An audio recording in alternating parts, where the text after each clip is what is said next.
ทางพวกคุณว่าเนาะสิใส่ผักกระจัดก็ได้ได้ก็ได้แต่ว่าสิมีเฮือนครัวเพิ่มมาอีกเนาะเพราะแล้วกันใส่อันนี้บ่มีเฮือนครัวบ่เห็นบ่แม่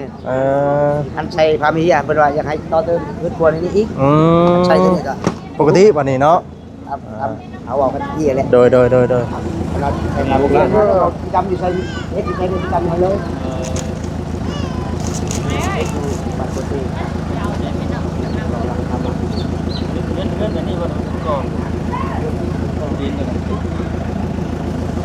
เอาไปเป็นเอกสารให้ก่อนเอกสารก่อนโดยพอโดยเดี๋ยวไม่ให้สิมาประมาณนี้จังหน่อยพุ่นแหละอยากจะเฉพาะเพื่อเลยเพลงเนาะโอเคตรงนั้นกันคำว่าส่งตัวแรกๆที่นะนี่มีเสียงเพลงวันนี้ก็นี่แหละพี่น้องเนาะมีเงินจำนวน3 ล้านพี่น้องเนาะมาสมทบนำเนาะพี่น้องเด้อเนาะน้องเงินเนาะมอบให้ทางบ่แซนเลยเนาะนับเงินไปเพิ่นบ่ได้ไปส่งออกน้ำบ่แซนเลยอยู่ทางต่างประเทศเพิ่มเติมอีกทีนึงว่า3 ล้านเนาะเงินในส่วนนี้จ่ายค่ายังโดยในส่วนของผู้ใหญ่ที่ว่าทางบริษัทที่เพิ่นมาสมทบซอยนี่เนาะโดยจังได๋ก็ขอบคุณหลายๆเด้อเนาะขอให้อยู่ดีมีแห้งเนาะสุขภาพร่างกายแข็งแรงเด้อเนาะมีมันคนยืนประจักษ์การเข้าไปกันที่ก็เนาะขอบใจหลับผู้ใหญ่เขาแล้วมื้อนี้ก็ได้อายุดีมีแห้งความเจ็บอย่าให้ได้ความไข้อย่าให้มีให้อายุมันควันยืนให้สุขภาพแข็งแรงตลอดไปสาธุเนาะน้องเอ้ยด้วยรับรู้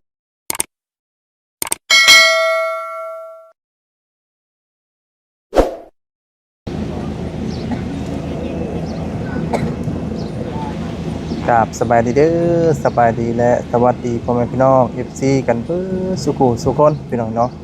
ว่าสิไทยและกระต่างประเทศพี่น้องเนาะก็ยินดีต้อนรับท่านเข้าสู่ช่องบ่าวซาดีซาแนลอีกแล้วพี่น้องเนาะพบกันคือเก่าพี่น้องเนาะมื้อนี้ก็ได้เดินทางขึ้นมาทางนวลพี่น้องเนาะบ่ได้ว่ามื้อนี้ก็บ่ได้แวะไปหาน้องบุญทวีกับน้องสายฟ้าพี่น้องมื้อนี้ก็ได้เนาะก็ได้มื้อนี้ก็เลยเป็นมือสร้างเครื่องพี่น้องเนาะสร้างเครื่องขึ้นมาให้ทางนวลพี่น้องเนาะแล้วก็มีข่าวดีมาแจ้งทางนวลพี่น้องมื้อนี้ก็ได้เนาะพอดีว่ามีทางผู้รักผู้ใหญ่เนาะอยู่ทางต่างประเทศพี่น้องเนาะเพิ่นบ่ได้ออกผสมออกเสียงเรียงนามพี่น้องเนาะเป็นเงินจำนวนเนาะสมทบ3 ล้านพี่น้องเลยเนาะเดี๋ยวสิมาแจ้งทางนวลแล้วก็สิได้มอบน้องพี่น้องเนาะมอบให้ทางบอเซนน้องพี่น้องเนาะจำนวนเงิน3 ล้านพี่น้องเลยเนาะก็ดีอกดีใจนำพี่น้องเนาะได้ที่ได้เป็นหนึ่งในส่วนเนาะเป็นสะพานบุญของทางผู้รักผู้ใหญ่พี่น้องเนาะไปซะพี่น้องเนาะเดี๋ยวสิพาพี่น้อง FC เนาะได้รับชมบรรยากาศนำกันพี่น้องมื้อนี้ก็ได้เนาะมานำกัน4 คนน้องๆมีบ่าวติดบ่าวคำบ่าวเศษบ่าวเศษเองพี่น้องเนาะ4 หนุ่มกุ้มใจพี่น้องเนาะไปซะพี่น้องเนาะออนไลน์ใหญ่ห้างเนาะเดี๋ยวสิถ่ายภาพบรรยากาศพี่น้องเนาะตอนนี้ไม่เซียวล่าพี่น้องเนาะแต่ก่อนเนาะพี่น้องเนาะเป็นได้มีการเปลี่ยนแปลงเนาะพี่น้องเนาะก็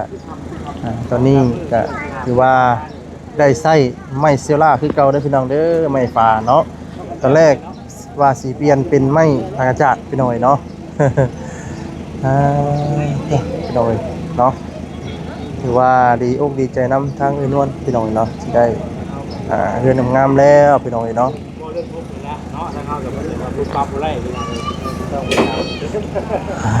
จ้ะน้องประมาณนั้นให้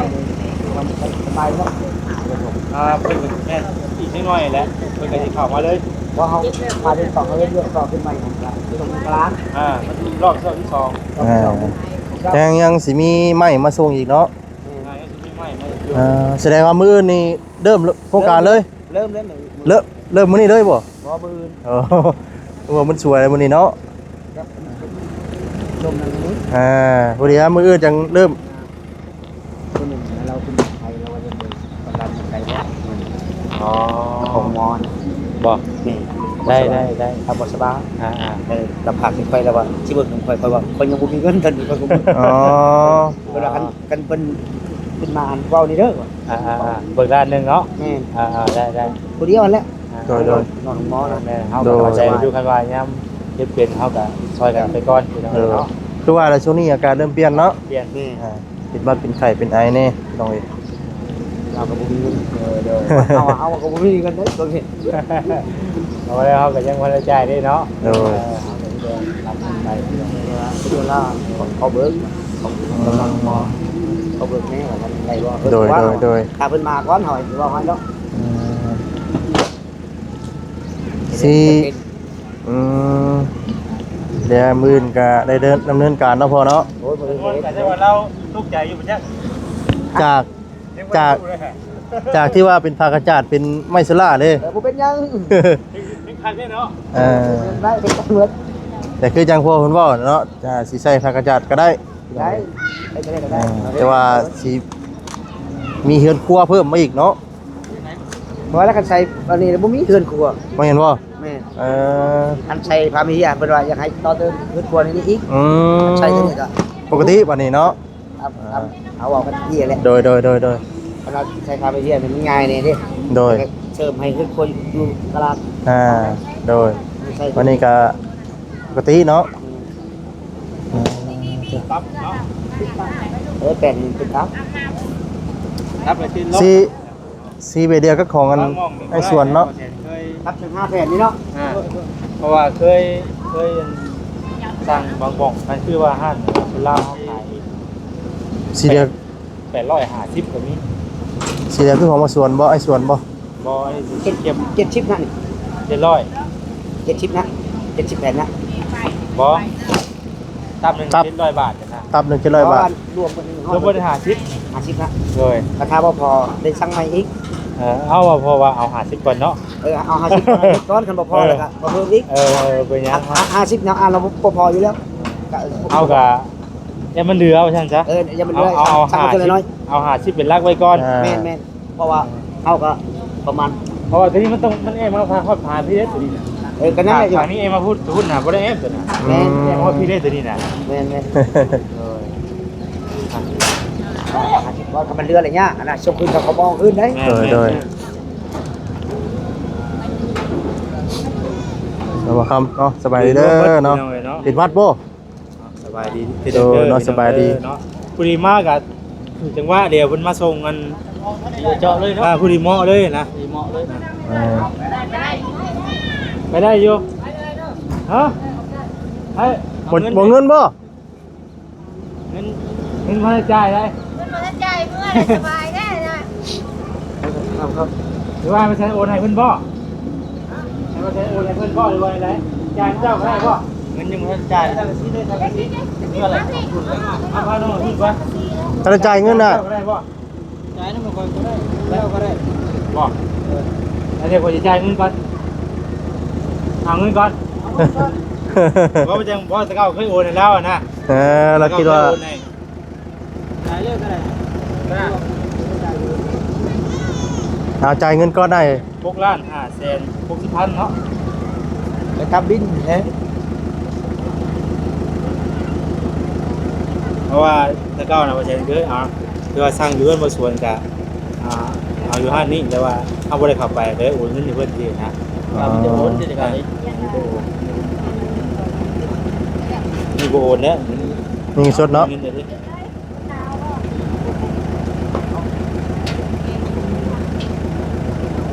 ใจค่ายังในแต่มื้อนี้พี่น้องได้ใจอยู่เนาะ ค่าไม้ค่าต่อพี่ยามาในแม่ลุยต่อเลยบ่ ไม่เส้นมากเลยดังไม่เส้นแบบมือเลย ลุยเลยเนาะ เส้นดีเอาเขาใส่เส้นดังก็ได้เป็นใส่แผ่นเลย เขาเซ็นก้อนหมื่นเริ่มเขาเซ็นเนาะ มือก็เริ่มเลย เนาะ เจ้า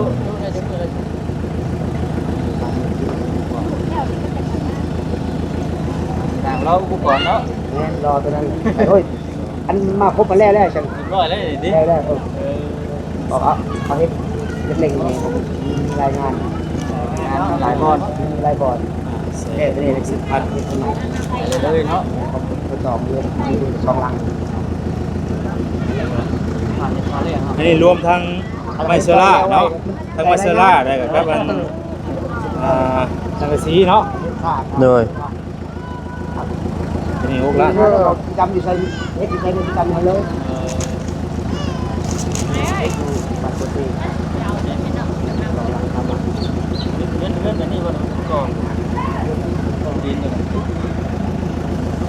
เอาไปเป็นเอกสารให้พวกการวัด โดยพอโดย เดี๋ยวไม่ให้สิมาประมาณอีกจังน้อยพุ่นแหละ อยากจะเฉพาะเมื่อเด้อ โอเค ตัวนั้นนั้นตัวเขาว่าสิเบิกเงินเอาไปเซ็นเอกสารให้พวกโครงการก็เขามาทายอยู่ด้วย โดยพอโดย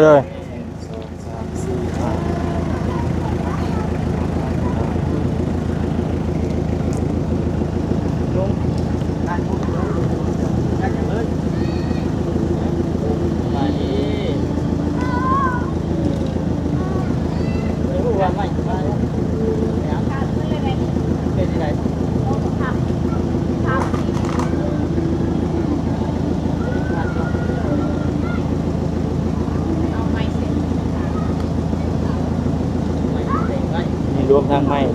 เฉพาะไม้เซล่า4 ล้าน 8 แสน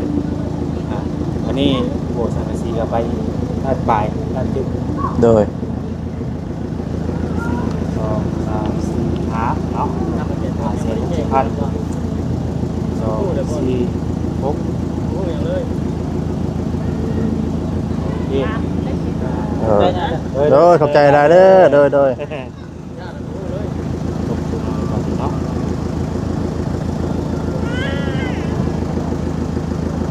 ยังไม่กระตอกได้ป่ะนี่เนาะก็ยังดูไว้ อะไรเก็บบ่ ฝุ่งบ่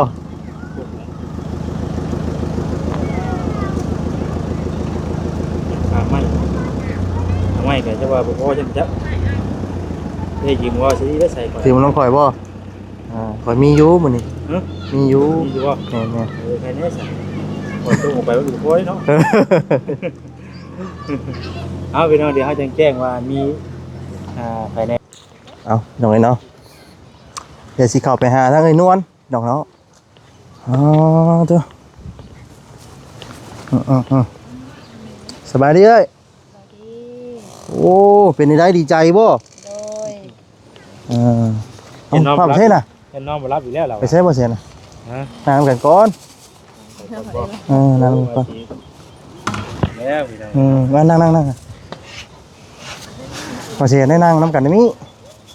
ข่อยมีเวียดน้ำเจ้าได้มื้อนี้น่ะ มีเรียกบ่ เวียดเลยสบายดีเด้อเนาะมีเวียดน้ำกัน กำลังว่าสิ คือได้ยินว่าเจ้า ทางสำนวนเพิ่นว่าเรื่องเงินผู้รักผู้ใหญ่เพื่อเป็นซื้อให้นี่นะ เป็นได้พ่ออยู่บ่ยังขาดเดือยังแน่บ่แสนช่วงนี้เงินครับกำแก้วอุปกรณ์ซื้อยังเดือยัง นี่งบนะงบเดือนละมาแสนมีอยู่15 ล้าน15 ล้านตัวซื้อเครื่องมื้อนี้นะแต่ว่าคิดอยู่แต่ว่าโอ้มันเดี๋ยวมันสิพออยู่บ่เนาะ บัดเครื่องหลายไปเลย ครบบ่ เครื่องบัด เชื่อสั่งครบบ่บาด โดย เอาเลยว่า พี่เงี้ยพี่น้องเนาะโอ้เพลงเนาะอ๋อเนาะ เอาไปยามบ่ พี่น้องเนาะผู้ดีว่ามื้อนี้เนาะทางบอสดีมาแจ้งข่าวดีเด้อเด้อ ไปบอกไอ้กระตุ้นไหมถ้าเราไม่ได้กินเราเลยค่ะไอ้บอก อย่า ลงแม่มาสิ เด้อ โดย ขออนุญาตเด้อขออนุญาตเด้อ มาทันเวลาคุยแล้ว เนาะพอดีว่ามีข่าวดี ไอ้ตุ้นเบาลงแน่ว่าสิ มีข่าวดีมาแจ้งเด้อมื้อนี้เด้อ โดยต้องว่าแล้ว บ่เป็นหยังดอก ที่แต่ว่าพี่เข้าไปเลย มีแต่ว่ามีข่าวดีมาแจ้งมื้อนี้มีเงินสมทบพอดีว่ามีทางผู้หลักผู้ใหญ่ โดย อยู่ทางต่างประเทศเด้อ โดย จำนวนเงินก็3 ล้าน โดย สมทบนี่แหละเรื่องชาติของเอ้ยนี่แหละ โดย ฝากเงินมาสมทบซื้อเครื่องเพิ่มเติมอีกบ่ แม่นบ่แซ่นเลยพอดีว่ามีสมทบว่าซั่นพี่น้องน้องดีใจนำ โดย มีแต่ข่อยก็สิได้มอบให้ทั้งบ่แซ่นนั่นละพอดีว่าเจ้า มอบกับตัวแล้วกับจิตใจครับไม่มื้อนี้เลยแล้ว พอดีเนาะ ใจ นี่แหละ ราคานั่นก็เบิด6ล้านปลายเลยสิ เรียเงินก็รับมาแล้วเนี่ยเด้อนี่ มีแต่ถ้ารุ่นบ่รู้กันว่าในตัว แม่น ค่ามุงค่าไม้ว่าสิเท่าใดสินะ 3 ล้านพี่น้องเอ้ยเนาะเด้อเงินเด้อ โดย 3 ล้านเอาว่าเสียนมานั่งอยู่นั่งก็ได้ เห็นไหม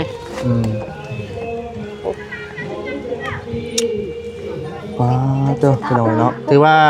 ดีใจเนาะเอ้ยเนาะ โดย ที่ว่ามีการเปลี่ยนแปลงในครั้งนี้เนาะดีอกดีใจได้หลายพี่น้องเอ้ยเนาะสิบ่เป็นหยังบ่ติดเพลงเนาะเสียนพี่น้องเอ้ยเนาะมีเพลงเนาะ อ๋อเท่าใดคำว่าโซนตัวแรกๆสินะนี่มีเสียงเพลง มีวันนี้ก็นี่แหละพี่น้องเนาะมีเงินจำนวน3 ล้านพี่น้องเนาะมาสมทบนำเนาะพี่น้องเด้อเนาะน้องเงินเนาะมอบให้ทางบ่แสนเด้อเอ้ยเนาะ โดยนับเงินไผนี่ เพิ่นบ่ได้ไปส่งออกน้ำบ่แสนเลยอยู่ทางต่างประเทศ 3ล้านเนาะ 3 ล้านน้ำบ่ดูพออยู่บ่จะว่าค่อยบิเอาไปเติมน้ำมันช่วยเจ้าแล้วบ่จัก คือสิพ่ออยู่บ้านนี้เนาะค่าเครื่องอีกที่ก็เป็นแบบอะไรไล่ค่าเครื่องน่ะ18ล้าน 18 ล้าน 18ล้านไป18 ล้านไป พอดีเลย ไอ้ปัตตานี เนาะ ไอ้ ทุกร่วมกันพอดีเป็น แม่ 18ล้านไปคือสิพ่ออยู่บ้านนี้พี่น้ โด องเนาะ ย มีแต่รอถามว่าเข้าใจไหมคนใดเข้าใจไหมอยู่ มื้อนี้ไม่สิมาบ่มื้อ ถ้า นี้ ไม่ก็สิมามื้อนี้เลย โดยพี่น้อยเนาะ ไม่สิมามื้อนี้เลยก็เขาเนาะมันจะมื้อนี้ก็ทางบ่แสนสิสมทบเข้ากันพี่น้อย โดย จ่ายค่าเครื่องมื้อนี้แหละเนาะซื้อหยังก็ได้มันบ่ว่าจะดี ผู้ใหญ่ทางต่างประเทศบ่แสน เพ เพิ่ ราะ น ซื้อหยังก็ โดยซื้อหยังก็ได้ เนาะ โดยร่วมกันเลย เป็นหยังก็ได้เนาะ โดยเป็นหยังก็ได้ ซื้อเป็นหยังก็ได้ที่ว่ามาสมทบ กับเพื่อนของทางอีนวล ของไอ้นวลเนาะ โดย เดี๋ยวบ่แสนสิแจ้งเพิ่มเติมอีกทีนึงว่าเงินในส่วนนี้สิจ่ายค่าหยัง โดย ในส่วนของผู้ใหญ่ที่ว่าทางบอสดีเพิ่นมาสมทบซอยนี่เนาะ โดย จังได๋ก็ขอบคุณหลายๆเด้อเนาะขอให้อยู่ดีมีแห้งเนาะสุขภาพร่างกายแข็งแรงเด้อเนาะอายุมั่นขวัญยืนปราศจากโรคภัยไข้เจ็บทั้งปวงเนาะอยู่ดีมีแห้งทั้งครอบครัวเด้อเนาะ โดย ทางกระแสมาใส่กับขอให้ตลอดปลอดภัยเนาะ โดย อยู่ดีมีแห้ง สาธุเนาะ โดย เอาทางขอบคุณทางผู้รักผู้ใหญ่เพิ่นดูเนาะ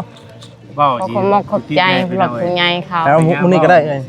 อายุดีมีแห้งความเจ็บอย่าให้ได้ความไข่อย่าให้มีให้อายุมันควันยืนให้สุขภาพแข็งแรงตลอดไปสาธุ สาธุเนาะพี่น้องเอ้ย รวยร่ำรวย ร่ำรวยร่ำรวยนั่นแหละพี่น้องเอ้ย การงาน พอดีว่า ไปคิดอย่างกันอยากจะเลื่อนรุ่งเรื่องเนาะ แม่น ก้าวหน้าต่อไป ไอ้น้องจับขี้ไก่ไว้ไว้ไอ้ มาหน้าไอ้คือบุญน้องแน่ โอ้ยพี่น้องเอ้ย เอาครับ พี่น้องเอ้ยเนาะโอ้เสียงเพลงพี่น้องเอ้ยเนาะนี่ก็จะเป็นเพื่อนของทางอีนวลเด้อพี่น้องเด้อเนาะแต่ว่ายังบ่ทันได้สำเร็จพี่น้องเนาะก็ถือว่ามื้อนี้เนาะทางบ่เสียเพิ่นก็ได้สร้างไม้พี่น้องเนาะมีแต่ว่าถามไม้มาพี่น้องเนาะมื้อนี้ก็ได้สร้างเครื่องสร้างของมีไม้เซลล่าแล้วก็มีสังกะสีพี่น้องเนาะมื้อนี้แล้วก็สร้างไม้48พี่น้องเนาะมื้ออื่นเนาะทางก่อสร้างหรือว่าทางสร้างเพิ่นก็สิได้ดำเนินการพี่น้องเนาะเฮ็ดเฮือนดิซานให้เขาทางเอนวลพี่น้องเนาะเพราะว่ามื้ออื่นต้องได้ใส่เส้นแล้วก็เข้าใส่เส้นไว้พี่น้องเนาะแต่ว่าเร็วไว้ก็สิเข้าผาเลยว่าซั่นพี่น้องเอ้ยหรือว่ามุงสังกะสีพี่น้องเนาะเอาจังได๋ก็รอติดตามนํกันเด้อพี่น้องเด้อเนาะมื้อนี้ก็ทางวัสดีก็ได้มีงบนำมาสมทบทางบ่แซ่เนาะก็ดีอกดีใจนำหลายๆพี่น้องเนาะที่ได้เป็นส่วนหนึ่งเนาะได้ครับเป็นสะพานบุญให้กับทางผู้รักผู้ใหญ่เนาะตัวพี่น้องเนาะโอ้เพลงจำพี่น้องเอ้ยแต่ว่าทางพ่อเพิ่นว่าบัดนี้ถ้าว่าเขาพาไม่เซล่านี่สีบ่ได้ใส่บ่ได้เฮ็ดเฮือนครัวบัดนี้พี่น้องเนาะถ้าว่าใส่ผ้ากระจาดนี่ยังสิได้เฮ็ดเฮือนครัวอยู่พี่น้องเนาะ เอาจังได๋ก็ตามแต่เนาะก่อนอื่นก็ทางบ่สวัสดีก็ขอบคุณทาง ผู้รักผู้ใหญ่ใจดีอยู่ทางต่างประเทศเด้อเนาะขอให้อยู่ดีมีแรงสุขภาพร่างกายแข็งแรงปราศจากโรคภัยไข้เจ็บทั้งปวงเนาะคิดเงินก็ได้เงินคิดทองก็ได้ทองเงินได้น้องทองไหลเข้าเด้อเงินได้ออกยามมื้อเช้าให้ไหลเข้ายามมื้อแดงเนาะกินบกยกบ่ลงจักเทื่อเด้อเนาะหากมีไปหน้าไปมื้อหน้าได้เลยเนาะ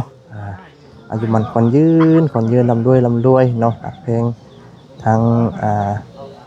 ผู้หยังก็พี่น้องเอ้ยเนาะจักสิว่าจังไดล่ะพี่น้องเอ้ยทางวัดสรีก็ได้เนาะฮักเพลงกันเนาะคือคะแนนดอกไม้เนาะอย่าได้เพแตกน้ำคือจังน้ำถึกข้าวเหนียวพี่น้องเอ้ยเนาะ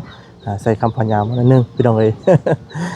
พี่น้องเอ้ยเนาะก็สิได้ขอจบคลิปซะก่อนเด้อพี่น้องเด้อเนาะพอดีว่าเพลงเนาะก็ขอโทษขออภัยนำเวลาเนาะสำหรับคลิปนี้ลาไปก่อนอยู่ดีมีให้ทุกท่านทุกคนเนาะลำลาขอแจกไปก่อนเด้อพี่น้องเด้อเนาะเพราะว่าตอนนี้ก็สิได้ขอจบคลิปซะก่อนเนาะพอดีเพลงพี่น้องเนาะขอโทษขออภัยเนาะบ่ถือกันกับหยังกับเพลงนี่พี่น้องเอ้ยเนาะ ลำลาไปก่อนเนาะพี่พ่อจังได๋ก็ขอโทษขออภัยนำเวลาเด้อพี่น้องเด้อเนาะสำบายดีอยู่ดีมีให้ทุกท่านทุกคนเนาะ